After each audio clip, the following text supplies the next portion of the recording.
Bonjour, je m'appelle Sylvia Muller et j'ai commencé mes études en tant que biochimiste. Et puis le cours de mes travaux de recherche m'ont amené à faire de plus en plus d'immunochimie sous la direction d'une nouvelle discipline qui était introduite au laboratoire du CNRS auquel j'appartenais.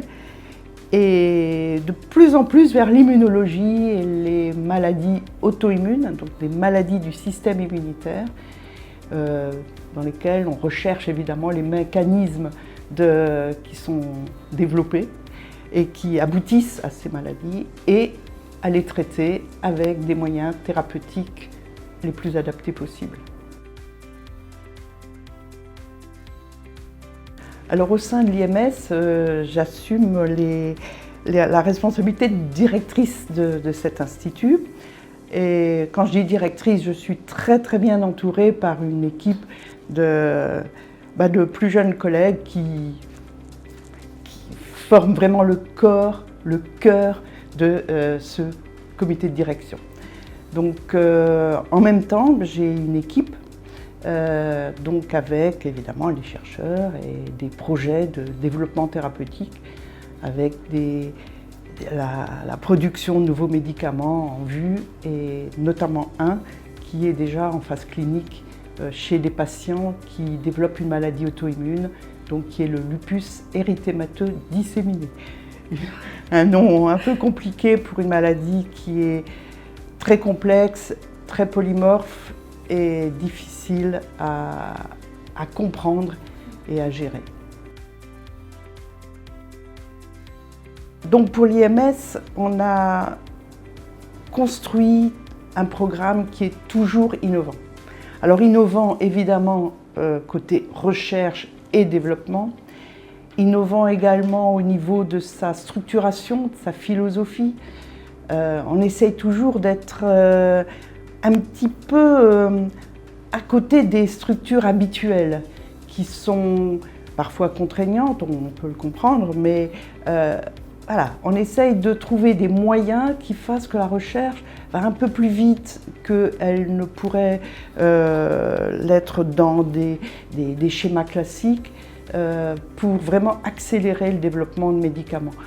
Médicaments au sens large, hein, ça peut être bien sûr la molécule médicament, mais également le diagnostic ou tous les outils qui permettent de développer de meilleurs médicaments.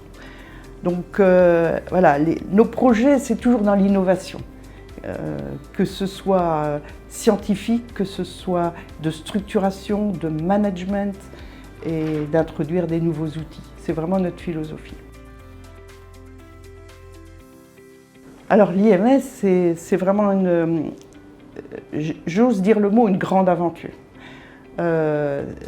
Cet ITI a pris la suite d'un laboratoire d'excellence, donc un LabEx, qui était déjà une grande aventure.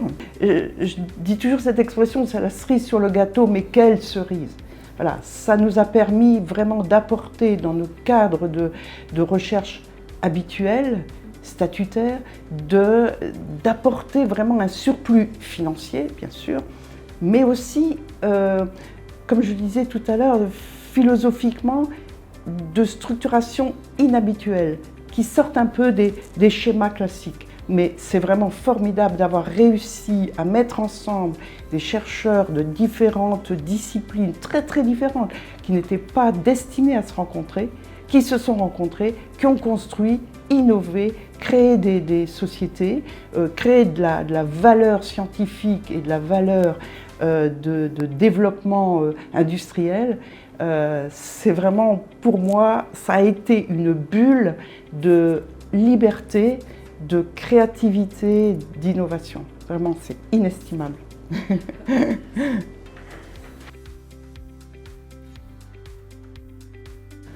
Alors l'IMS apporte évidemment à la recherche fondamentale. Alors une recherche de rupture.